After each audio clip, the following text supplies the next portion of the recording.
기도하겠습니다. 만복의 근원 되신 하나님, 오늘 이 아침 저희들을 주의 전에 불러 모아주시고 말씀 앞에 귀를 기울이게 하시니 감사합니다. 온 몸을 귀삼아 주님을 향하게 하실 때 하늘로부터 내리신 하나님의 음성이 우리의 심령을 채우게 하옵소서. 빈손으로 나오지 않고 귀한 예물 봉헌하며 합니다. 하나님, 저들에게 기도하게 하신 분은 응답하실 하나님인 줄로 믿습니다.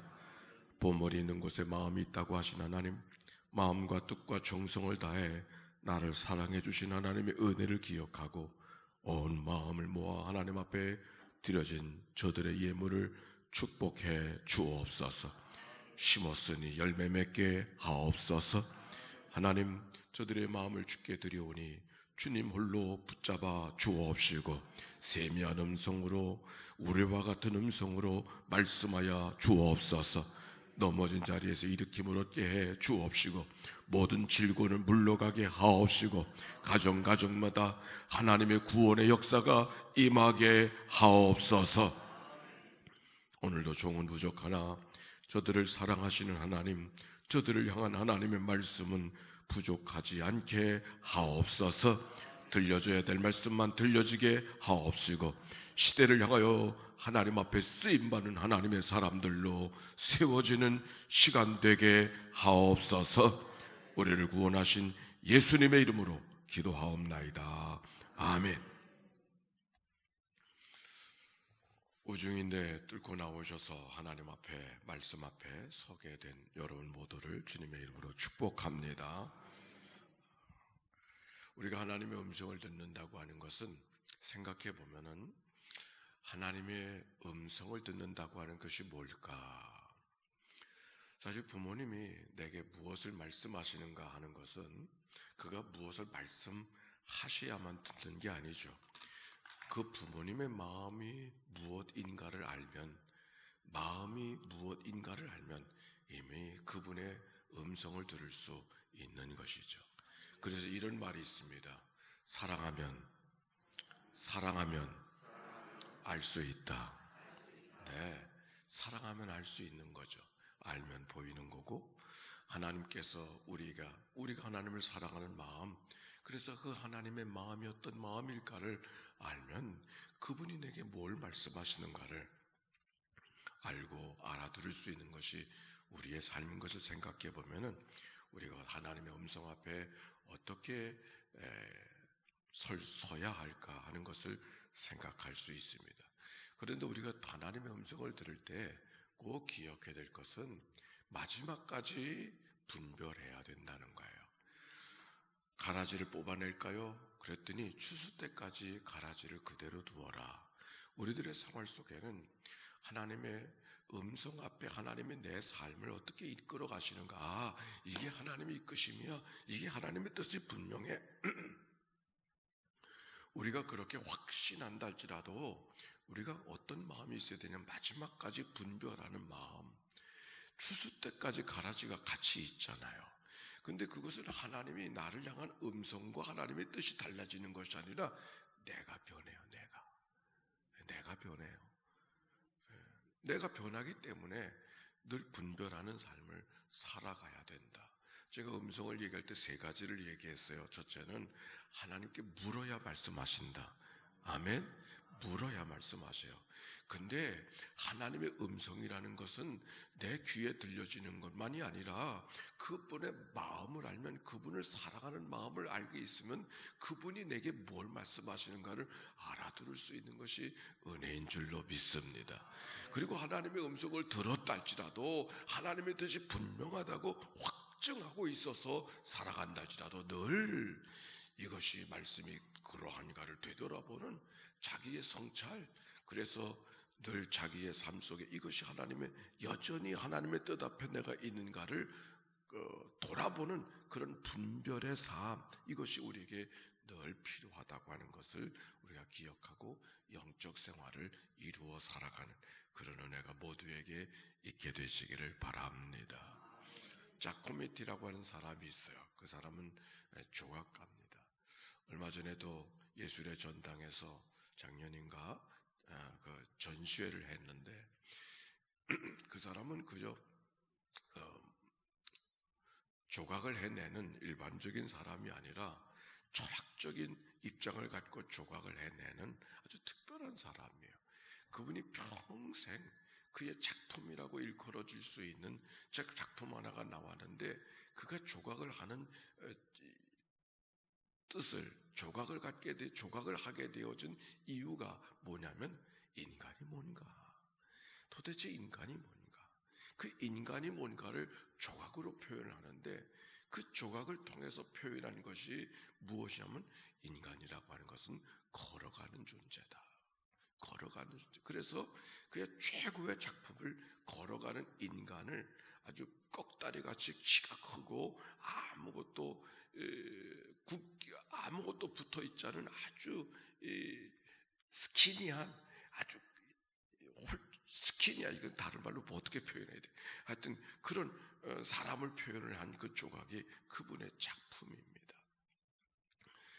근데 그분이 그 조각을 하게 된 이유가 있더라고요. 원래는 그 사람이 그림을 잘 그리는 사람이었어요. 아버지도 화가였었고, 또 자기도 그림을 그리는 것으로, 아버지가 화가니까 재주가 있는 것이죠. 그런데 그 그림을 그리다가 어느 날 그림의 한계를 느껴요. 자기 머릿속에는 이런 그림을 그런 그림을 그리고 싶다 하는 생각이 있는데, 아무리 해도 머릿속에 그려져 있는, 머릿속에 인사이트를 받은 그 그림을 자기의 그림으로 표현해낼 수 없다는 것 속에 그림의 한계를 느끼는 거예요. 뭐 아름답게 그리고 뭐 이런 것이 아니라, 이 머릿속에 그 아름다운 인상파의 그림이 있는데 그거를 다 표현해낼 수 없다고 하는, 사람의 놀라움을 표현하고 싶은데 그 놀라움을 그림으로, 놀라는 사람을 표현하고 싶은데 놀라는 사람을 그림으로 다 표현할 수 없다는데, 그림의 한계를 느끼고 그림을 던집니다. 그리고 그 다음에 간 것이 뭐냐면 조각이에요. 그 조각의 묘미를 갖게 되어진데, 그 조각의 묘미는 뭐냐면, 어떤 물체가 있으면 그 물체에 필요한 것만 남기고 필요 없는 것들을 다 쪼아내는 과정이 조각이다. 어떤 모양과 형상을 만들어내는 게 조각이 아니라, 돌 하나를 놓고서 필요한 것만 남기는, 필요 없는 것을 다 쪼아내는 그 과정이 조각이라는 것을 생각하니까 조각의 매력을 느껴서 어느 창고에 들어가서 평생을 뭐 여기저기 여행 다니고 그러는 것이 아니라 평생을 한 조각을 위해서, 인간이 뭔가, 그 물음을 표현해보고 싶은 그것을 작업을 하는데, 앉아있는 인간, 서서 걸어가는 인간, 뭐 여러 가지 작품이 있지만은 앉아있던 인간을 서서 걷게 하는 것이, 즉 걸어가는 존재가 인간이다. 그 최고의 조각, 그 조각품이 지금 현대에서 가장 제일 값이 나가는 그런 조각이랍니다. 어마어마한 그런 값을 이루고 있다고 합니다. 그러면서 그가 이렇게 물어요. 걸어갈 수 있다고 하는 존재가 인간인데 누가 걸어갈 수 있는가? 두 발을 가진 사람? 걸을 힘이 있는 사람? 아니, 내일을 소망할 수 있는 사람. 누가 걸을 수 있는가? 그는 이렇게 답합니다. 두 발을 가졌기 때문에 걷는 것도 아니고, 걸을 힘이 있어서 걷는 것도 아니고, 내일의 소망이 있다고 걷는 것이 아니라, 지금 이 자리에 내게 있는 것들을 툴툴 털어낸 사람만 걸어갈 수 있다. 이렇게 말합니다. 내 안에 있는 것들을 털어내지 못하면, 내 안에 묶여져 있는 것을, 내 안에 묶고 있는 오늘의 일들을 털어내지 아니하면 걸어갈 수 없다. 그 아주 깊은 이야기가 있는 거 아니에요? 아무리 걸을 수 있는 힘이 있고 두 다리를 갖고 있다 할지라도 오늘에 묶여져 있는 사람, 오늘에 붙들려 있는 사람은 걸어갈 수가 없잖아요. 욕심에 붙들려 있고 생각에 붙들려 있고 과거에 붙들려 있고 뭔가 잘못된 상처에 붙들려 있는 사람은 앞을 향해 걸어갈 수가 없는 거죠.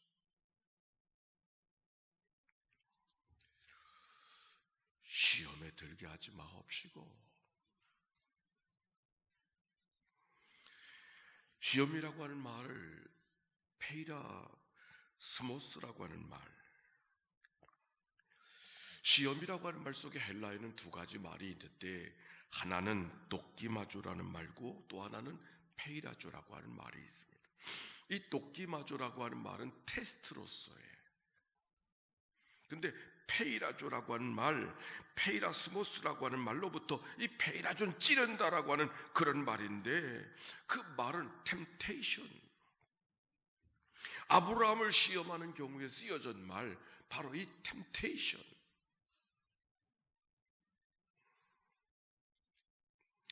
뭔가 그가 제대로 오늘의 삶을 살아가고 있는가를 하나님께서 시험하시는 이야기, 성경 속에 기록되어져 있고 오늘 시험에 들게 하지 마옵시고에 사용된 말이 옳습니다. 예수님이 시험 받을 때도 이 말을 사용하고 있습니다. 겟세마네 동산에 잠들어 있는 제자들을 향하여 주님께서 말씀하실 때도 유혹에 빠지지 않게 기도하라 이르시되 어찌하여 자느냐, 시험에 들지 않게 일어나 기도하라 라고 말씀하고 있는 이 이야기, 페이라조. 우리가 우리들의 생활 속에 여러 가지 시험이들이 있는 것을 알게 됩니다. 새벽에 깨울 때만 해도 여러 가지 시험이 우리들의 마음을 붙들어 갈 때가 있지 않아요? 근데 시험을 누가 주는가? 우리가 때때로 시험을 누가 주는가 하는 질문을 갖게 됩니다. 제가 어느 날 교회에서 휴가를 얻어서 우리 아이들이 미국에 있으니까 좀 다녀올 기회를 갖게 되어졌습니다. 그래도 갔다 온 다음에 좀 좋은 설교를 나누기 위해서 좋은 책을 하나 읽어야 되겠다. 사람들에게 어떻게 하면 행복한 삶을 살아갈 수 있을까 하는 지혜 하나를 얻어보려고 행복에 대한 책을 하나 구하려고 했더니 어느 책의 제목이 제게 왔습니다. 책 제목이 이런 제목이었어요. 행복에 걸려 비틀거리다. 책 제목이 재밌잖아요. 행복에 걸려 비틀거리다. 그래서 그 책을 비행기 타고 하면서 읽고 이제 그렇게 하려고 책을 준비했는데, 아니 도대체 이 책이 읽혀지지가 않는 거예요.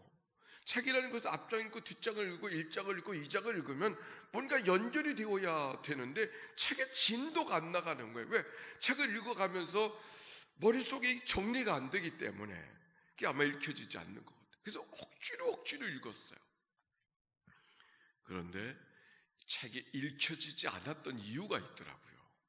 왜냐하면 제가 행복에 대한 인사이트, 행복에 대한 어떤 지혜를 얻으려고 그 책을 읽기 시작을 했는데, 결국 그 책의 결론은 뭐냐면 인간은 결코 행복할 수 없다는 게 결론이었어요.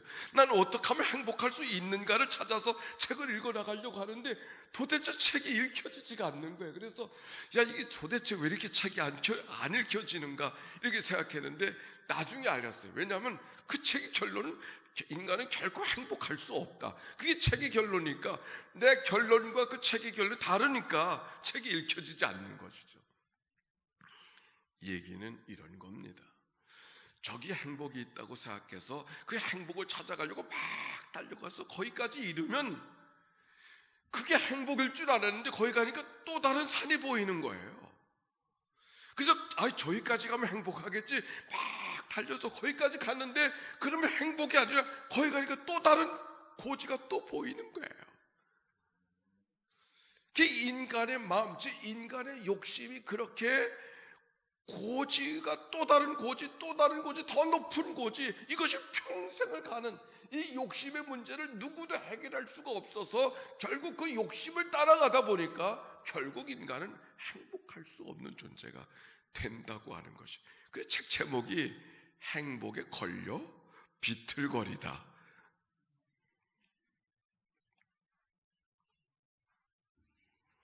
제럴드 다이아몬드라고 하는 사람이 문명의 파괴라고 하는 글 속에서도 비슷한 얘기를 하고 있습니다. 이 땅에 인간의 호모사피엔스를 통해서 인간의 문명들이 만들어지지만 이 인간의 문명이 다른 사람이 파괴하는 것이 아니라 스스로 파괴하며 걸어가는 존재가 인간이다. 어른들을 모시고 때때로는 여기저기 나들이 할 때가 있지 않겠습니까? 목사로서. 근데 나들이 할 때 보니까 나이가 사람을 노인으로 만드는 것 같지 않고, 정말 노인이 누군가, 정말 노인들을 모시고 갈 때는 넘어지는 걸 조심해야 되는데 돌뿌리에 걸려서 넘어지는 게 아니더라고. 당신 발이 걸리더라고. 그게 노인의 마지막 증상이더라고요. 당신 발에 당신 다리 걸려. 우리가 살아가는 삶이 누가 우리를 시험하는 것이 아니라 우리 스스로가 우리를 시험하는 자리로 나아간다라고 하는 이야기를 나누려고 해요. 사실은 자기 스스로가 넘어지면서 자기 욕심에 자기가 걸려 넘어가면서 마치 남들이 나를 시험한 것처럼 이렇게 생각하고 살아갈 때가 얼마나 많이 있는가. 우리는 시험이 들면은 곧잘 다른 사람들을 원망하자. 하나님을 원망할 때도 있고 다른 사람들을 원망할 때도 있는데 자기가 자기를 시험하는, 시험에 들게 하지 마옵시고, 시험이 없다는 것이 아닙니다. 시험이 오다 할지라도 시험이 안 되도록 도와달라고 하는 그 기도, 시험 속에서도 하나님의 보호하심과 하나님의 인도하심을 기다리는, 시험이 없게 하시옵소서 이렇게 기도하라 하지 아니하시고 시험에 들게 하지 마옵시고, 시험이 온날지라도 시험을 이겨낼 수 있는, 시험 속에서 견뎌낼 수 있는 그런 삶을 살아가도록 하나님 앞에 기도하라고 하는 그런 말씀이죠. 우리가 살아가는 생활 속에는 저항 없이 살아갈 수가 없어요.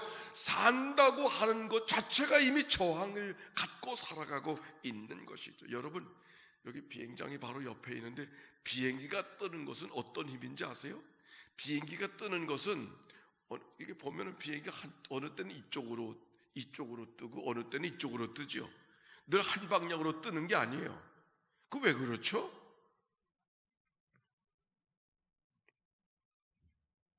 비행기가 뜨는 것은 막 달려가는 힘이 있어야 돼. 추력이 있어야 돼. 근데 추력만 갖고는 비행기가 뜨지 않아요. 꼭 비행기는 무엇을 만나야 되냐면 항력을 만나야 돼요. 부딪히는 힘을 만나야 돼요. 부딪히는 힘을 만나야 양력이 생겨요. 뜨는 힘이 생기는 거예요. 그렇습니까? 그렇습니다. 바람이 달려가는 형태로 비행기도 함께 달려가지 않아요. 늘 비행기는 바람을 맞바람으로 치고 갑니다. 그래서 달려가는 힘으로만 날지 못해요. 달려가는 힘은 꼭 항력을 만날 때만 뜰 수 있어요. 우리의 믿음의 생활도 그래요. 우리들의 인생의 여정 속에 어두운 밤이라고 하는 것을 만납니다. 무엇을 만나요? 어두운 밤. 이거는 제가 만든 단어가 아니고 영성가들이 어두운 밤이라는 코테이션 되어지는 단어가 있어요. 뭐라고요? 어두운 밤. 다시 한번 해보세요. 어두운 밤. 때로는 어두운 밤 이렇게 말하는데 이 어두운 밤이 뭐냐? 우리가 믿음의 생활 속에 어떤 일을 경험하냐면 하나님이 내 기도를 들으시는가? 이런 생각이 막 살짝 들고, 왜 하나님이 살아계시다면 어떻게 이런 일을 하실 수 있을까? 뭔가 하나님이 아니 계신 것 같은, 아니 하나님과 더불어 내가 별로 상관이 없는 것 같은, 하나님이 이곳 속에 살아가는 나를 알고나 계시는가? 내 기도를 듣고나 계시는가? 하나님과 멀리 떨어져 있는 것 같은 그런 느낌을 들 때가 있어요. 그게 어두운 밤, 홀로 있는 것 같은 고독감, 그런 일들을 만날 때가 있어요. 그런데 우리들의 신앙의 여정 속에 우리들의 신앙이 성장할 때가 있어요. 그 성장할 때는 꼭 어떤 경험을 갖게 되냐면 어두운 밤을 통해서만 성장합니다. 어두운 밤이라는 것이 뭔가 하나님과의 관계가 세상에 기쁠 일이 없고 뭔가 세상에서 노래할 일이 없는 것 같은 상당히 고독하고 외로움을 경험하는 그 어두운 밤의 경험 속에서야 비로소 하나님이 누군가가 드러나는 거예요. 사실 우리가 노래하고 춤추고 살아가는 것이 뭐 하나님 때문만입니까? 세상에서도 노래하고 춤추잖아요. 하나님 없이도 노래하고 춤춰요. 좋은 일이 있어서 기뻐하고 즐거운 일이 있어서 춤추는 것은 예수를 믿기 때문에 그런 게 아니에요. 세상에서도 얼마든지 좋은 일이 있으면 춤추고 즐거운 일이 있으면 노래해요. 근데 세상에 아무것도 춤출 일도 없고 노래할 일도 없고 한숨과 단식 속에 외로움과 고독 속에 빠져 있을 때 비로소 하나님이 누군가를 알게 될 때, 노래할 일이 있고 즐거운 일이 있고 기쁜 일이 있어서 고개 드는 것이 아니라 하나님 때문에 고개 들 수 있는 그 순간을 어두운 밤 속에서 믿음은 그때 한 단계를 뛰는 거죠. 믿음은 그때 한 단계를 뛰는 거예요. 하나님이 그렇게 우리의 삶을 이끌어 주셨어요.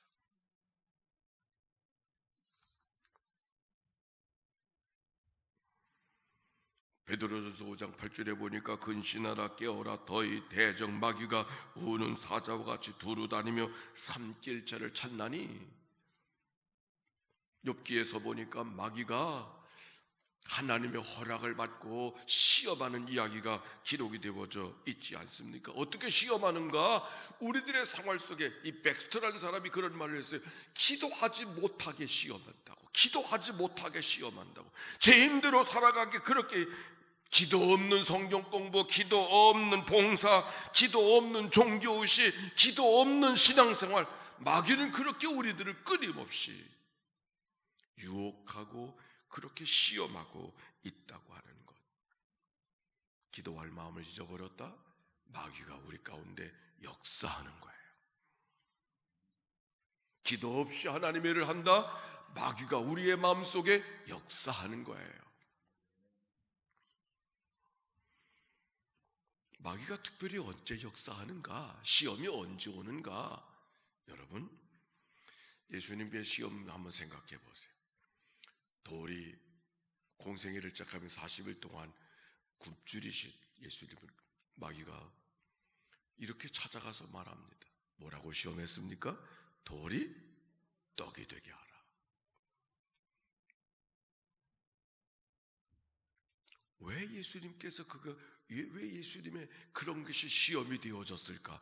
아니 배가 고픈데 지금 허기가 졌는데 그 음식들 40일 동안 했는데 돌이 떡이 되게 하라고 하는 이 말씀이 왜 그에게 시험이 되어졌을까?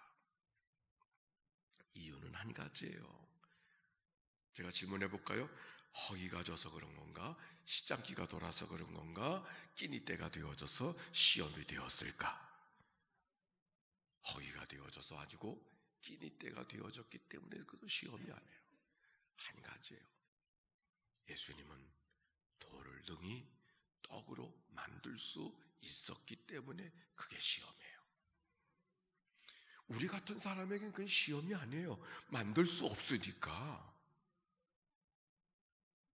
아마 우리 최장님도 그게 시험 아닐 거예요. 백 목사님도 시험 아닐 거예요. 아니 돌을 어떻게 떡으로 만들어? 근데 왜 예수님께 그게 시험이 되어졌는가? 만들 수 있기 때문에 시험이 되는 거예요. 무슨 말을 하려고 하는가? 우리가 시험을 받는 것은 약하고 부족해서 시험이 아니에요. 능이 강하고 넉넉해서 시험이죠. 할 수 있기 때문에 시험이에요. 지혜롭기 때문에 시험이에요. 사울 왕이 사무엘을 통해서 아말렉 군사와 더불어 다 진멸하라고 했음에도 불구하고 다 진멸하지 아니하고 소와 양을 남겨두었어요. 왜 남겨두느냐고 이야기하니까 좋은 것이라 제사 드리려고 한다고 하는 그런 말을 했어요. 근데 사울에게 이렇게 말해요. 당신이 스스로 작게 여겼을 때는 하나님께서 귀하게 여겼지만 당신이 자기를 높여 생각할 때 하나님이 당신을 버리셨다고. 사무엘상서 15장 17절의 말씀에 그렇게 말해요. 사울이 연약할 때 시험을 든 것이 아니라 넉넉했을 때, 어떤 삶의 정점에 이루었을 때. 다윗이 언제 시험 받았나요? 그가 늘 다 사울에 쫓겨다니고 있었을 때 그때는 시험이 없었어요. 언제 시험 받았는가? 날마다 전쟁에 나가서 이기게 되어졌을 때, 모든 게 다윗의 통치 안에 들어오게 되어졌을 때 자기의 삶의 정점에서 시험을 당하는 거죠. 할 수 없어서가 시험이 아니라 할 수 있을 때 시험을 받는 거예요. 사람의 실수도 그렇죠. 사람이 부족해서 시험을 받습니까?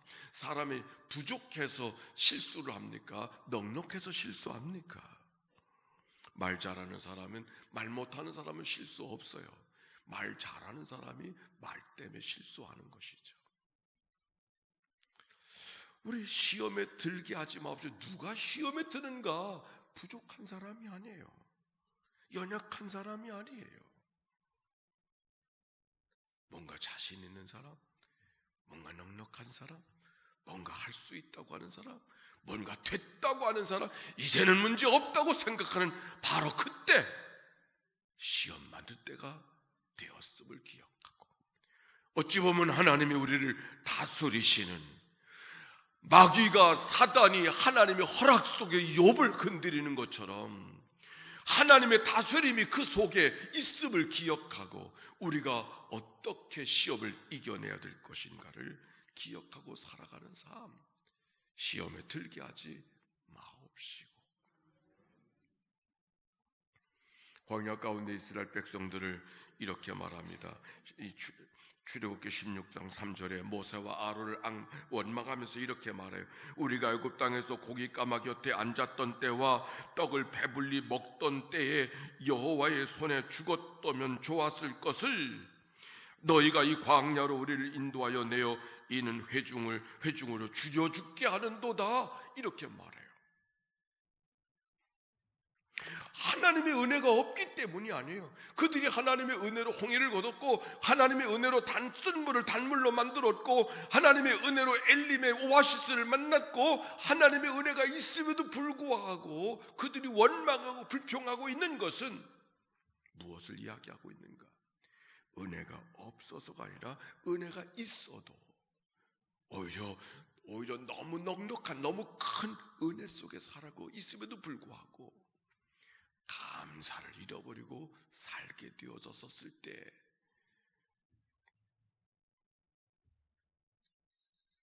그들에게 시험이 찾아오는 것이죠.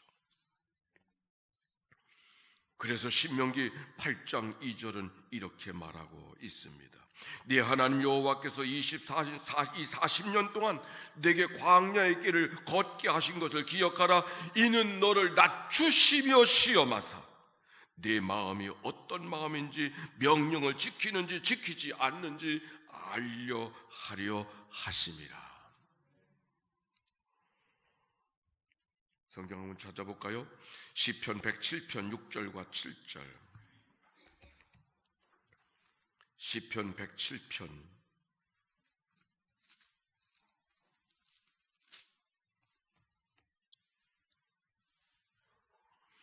4절부터 봅시다. 시편 107편입니다. 107편 4절 이하의 말씀 시작.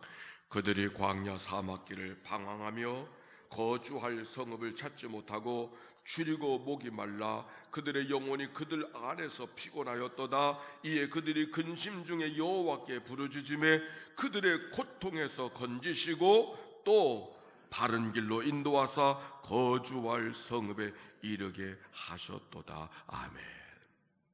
사막에 방황할 때 거주할 성읍을 찾지 못하고 줄이고 목이 말라 그들의 영혼이 그들 안에 피곤하게 되어졌었을 때 하나님께 부르짖을 수밖에 없었고, 부르짖게 하시며 하나님이 바른 길로 인도해 주셨다. 하나님이 우리들이 원하는 것은 바른 길. 우리는 다 성공의 지름길을 찾아가요. 그러나 하나님이 원하시는 길은 바른 길.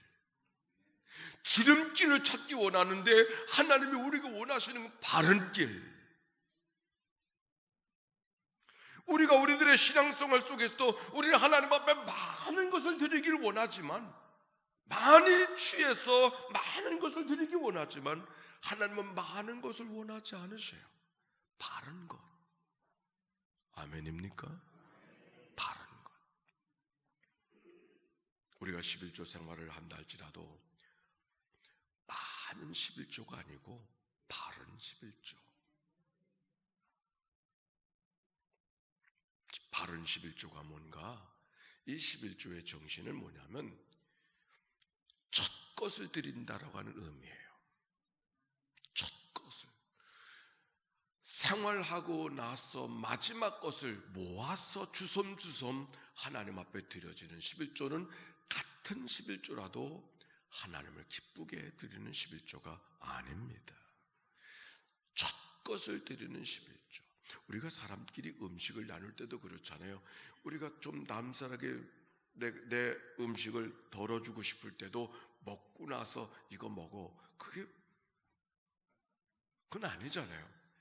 다 먹기 전에, 아니 시작하기 전에 먼저 나눠줄 수 있을 때, 같은 한 숟가락이라도 먼저 나눈 한 숟가락과 다 먹고 난 다음에 나머지를 남겨주는 한 숟가락, 이건 전혀 다르지 않습니까? 우리의 생활 마찬가지. 하나님과 우리의 관계도 마찬가지죠. 먼저 드려지는 11조와 나중 드려지는 11조, 같은 11조지만 같은 한 숟가락이지만 전혀 다른 거예요. 하나님은 우리들의 생활 속에 바른 것을, 바른 길을 걸어가기를 원하신다고 하는 말씀. 그래서 석 달이면 갈 수 있는 지름길이 있음에도 불구하고 40년을 돌아 간 그 길로, 왜? 그게 그 백성들을 걸어가게 하는 바른 길이었기 때문에. 오늘 하나님께서 백성들의 시험거리, 여러 가지 어려움 속에, 고난 속에, 한숨 속에, 탄식 속에, 눈물 속에 살아가게 하는 일들, 어디에?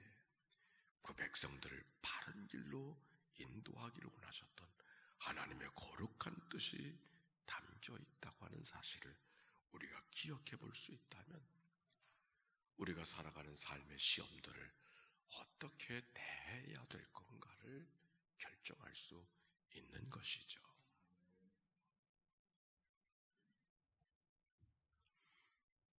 다행스러운 것은 따라서 합시다. 오직 하나님은 믿부사 너희가 감당하지 못할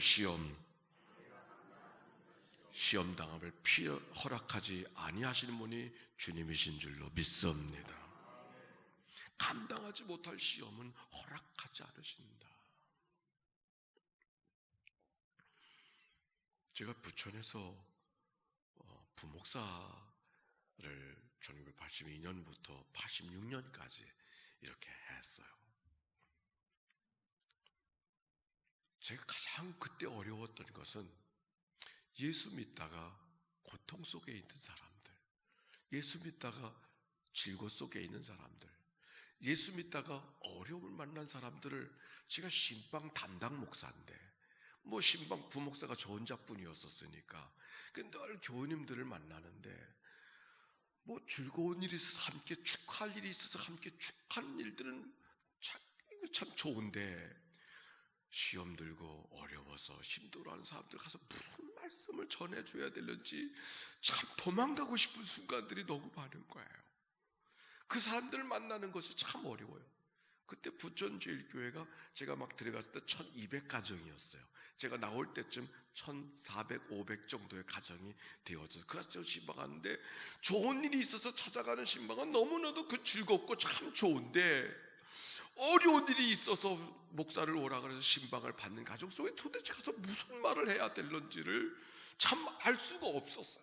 정말 고민스러웠어요. 신방하는 게 피곤한 게 아니고 가서 무슨 말씀을 전해야 되는데, 성경의 말씀은 있지만 이 성경의 말씀은 성경의 말씀이지 내게 묻어나지 않은 말씀이니까, 내 삶을 통해서 경험된 말씀이 아니고 고백된 말씀이 아니니까 가서 정말 무슨 말씀을 전해야 될지 알 수가 없었어요. 정말 이게 너무 힘든 거예요.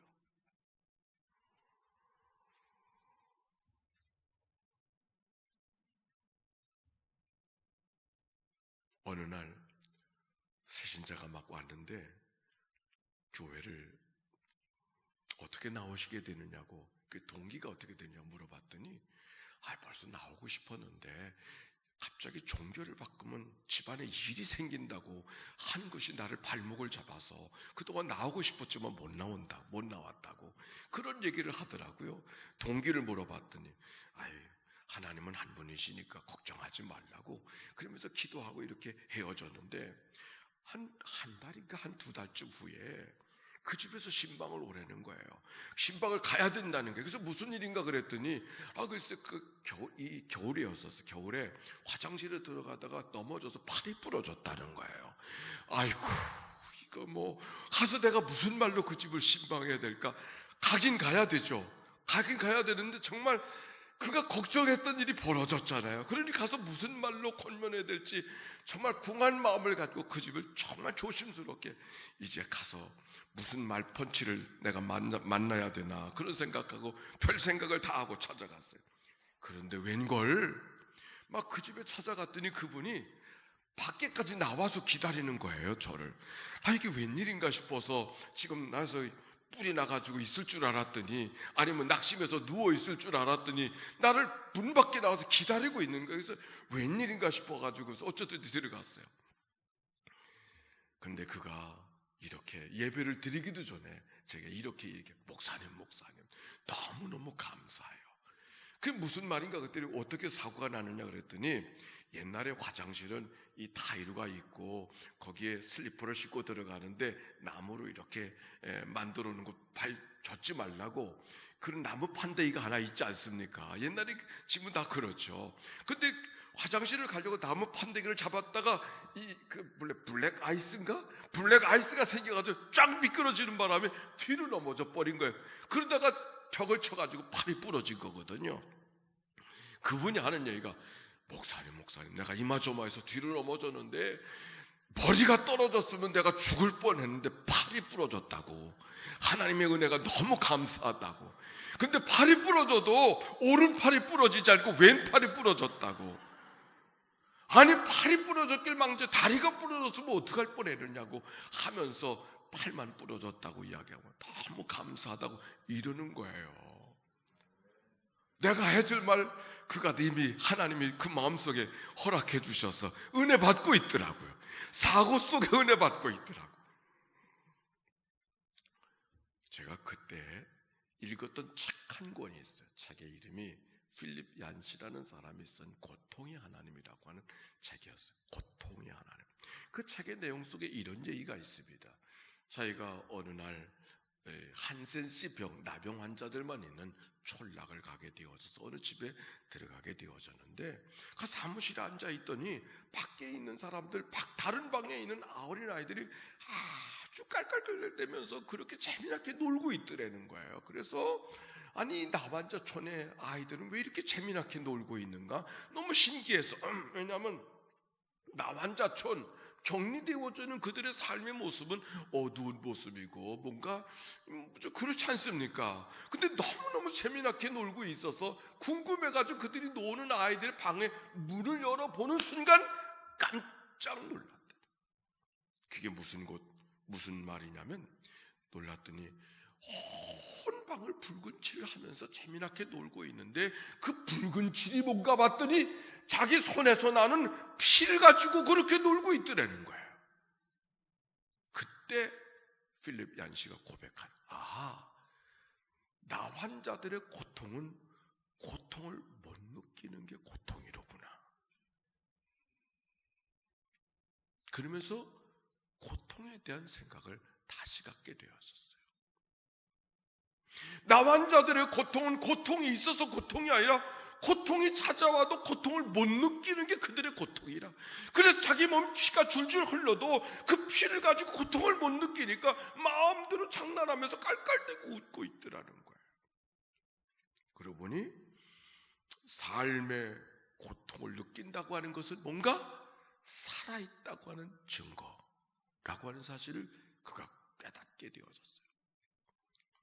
그 즈음에 책 한 권을 또 읽게 되어졌는데 크리에이티브 서퍼링, 창조적 고통, 폴 투르니에가 지은 책이었어요.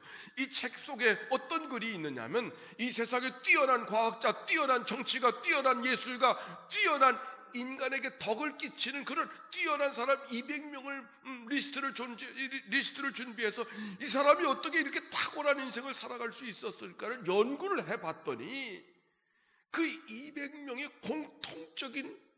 공통점이 있다는 거예요. 그게 뭔가? 그 모든 200명을 조사해봤더니 그들이 다 20살 이전에 큰 고통, 부모님이 세상을 떠났다든지 한 분이 세상을 떠났든지 죽음의 고통을 당했든지 죽을 뻔한 일이 있었다든지 견딜 수 없는 어려움이 있었다든지 200명이 그렇게 모든 사람들이 갖고 있던 경험을 20살 이전에 했던 것을 경험했다. 단 두 사람의 예외, 비스마르크, 드골, 두 사람의 예외. 198명은 모두가 다 20살 이전에 참 힘든 삶의 어려움을 경험했다. 이 사람들이 탁월한 사람이 된 것은 탁월한 재주와 능력과 지혜가 있었기 때문이 아니라 보통 사람은 경험할 수도 없었던 남다른 아픔과 시련과 고난을 겪었기 때문에 이들이 이렇게 탁월한 사람이 될 수 있었구나. 그래서 고통은 우리들의 삶을 망가뜨리는 것이 아니라, 고통은 우리들의 삶을 무너뜨리는 덫이 아니라 오히려 인간의 삶을 창조적으로 살게 하는 하나님의 기회라고 하는 사실을 발견하게 해요. 책의 이름이 크리에이티브 서퍼링, 창조적 고통.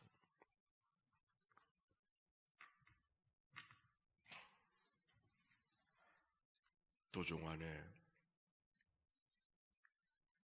연어라고 하는 책이 있습니다.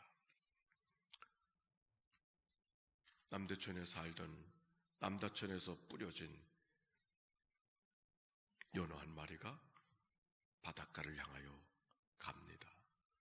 저 북해에서 살다가 때가 되어져서 성어가 되어져서 알을 낳기 위해서 다시 자기가 태어났던 곳으로 막 갑니다. 다시 남도천을 내려왔던 곳을 올라가고 있었을 때 올라가는 일이 쉽지 않았습니다. 때는 낚시꾼도 있고 연어 잡는 사람도 있었고 또 많은 것들이 이 연어로 하여금 올라갈 수 없는, 새끼를 낳아야 되는데 알을 낳아야 되는데 낳을 수 없는 자리로 옮겨가는 게 쉽지 않았습니다. 그때 연어가 강물에게 이렇게 말하죠. 강물아, 강물아, 난 올라가려고 하는데 넌 왜 자꾸 내려가니? 그 연어를 향하여 강물이 이렇게 말합니다. 내가 올라가려고 하는데 내가 자꾸 내려가서 너를 힘들게 하는구나. 그러나 사실은 내가 내려가는 것은 너를 올려보내려고 내려가는 거야.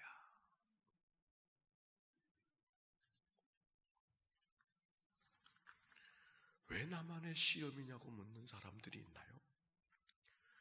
왜게 내 이런 인생의 어려운 고난과 역경을 줘서 내게 눈물 짓게 만들고 한숨 쉬게 만들고 탄식하게 만드냐고 묻는 사람들이 있는가요? 세상에 건강한 사람도 너무 많은데, 세상에 문제없이 살아가는 사람들이 너무 많은데 왜 내게는 이렇게 모진 인생을 허락하셔서 이렇게 남들이 흘리지 않아도 되어야 될 눈물을 내게 흘리게 만들고 어려움 속에 살아가는 이유가 어디에 있나요? 이렇게 묻는 이들이 있나요?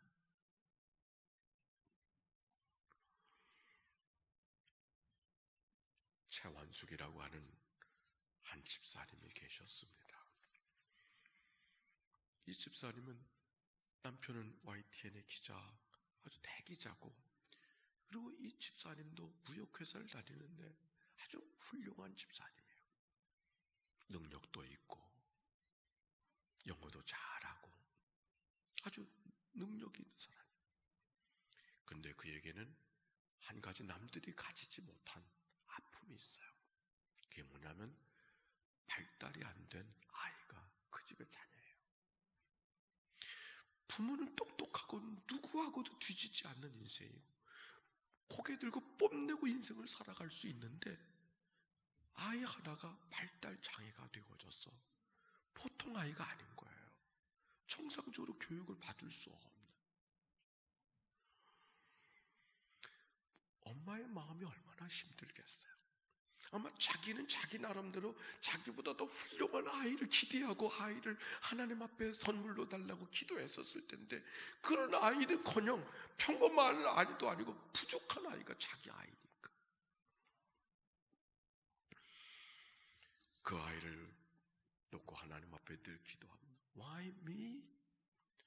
왜 내게 이런 일들을 허락해 주셨냐?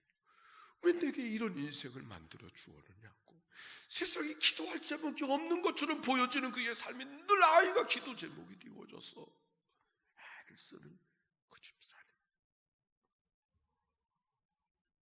어느 날 그에게 하나님께로부터 들려진 음성은 이런 음성이었어요.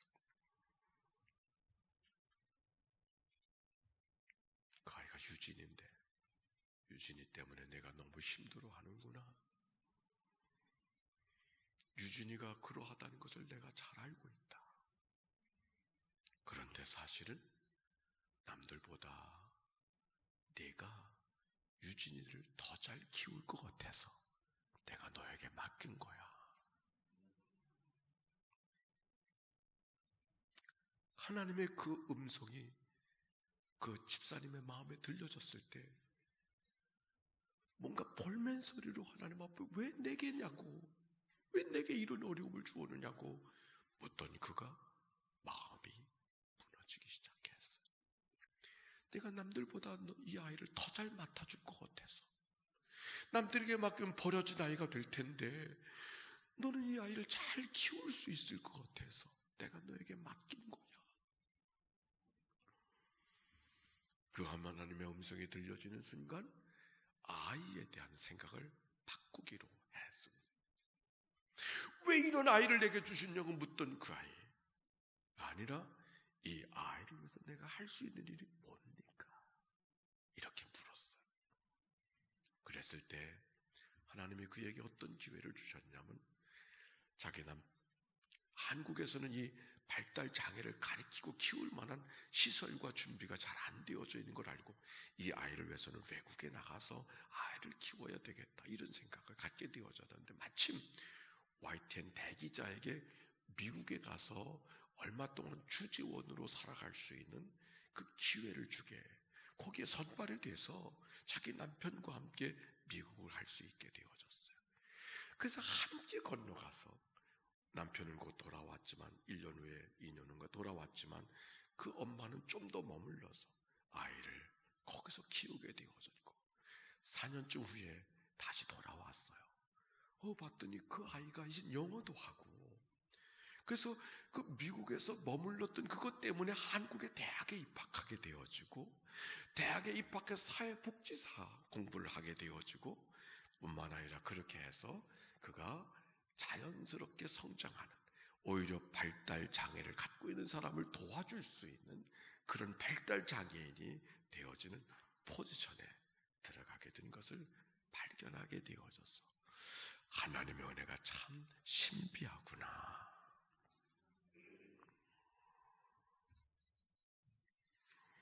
우리 한국 갑시다.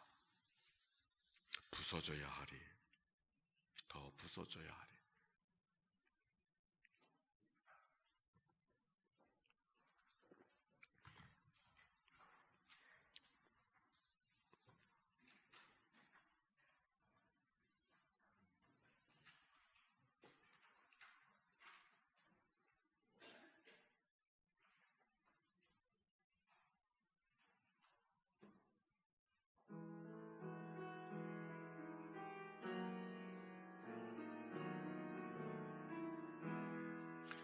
부서져야 하리, 부서져야 하리, 무너져야 하리, 무너져야 하리. 깨져야 하리. 더 많이 깨져야 하리. 씻겨야 하리. 깨끗이 씻겨야 하리. 다 버리고 다 고치고 겸손히 낮아져도 주 앞에서 정결다고 자랑치 못할 거예요. 부서져야 하리. 무너져야 하리. 깨져야 하리. 깨끗이 씻겨야 하리.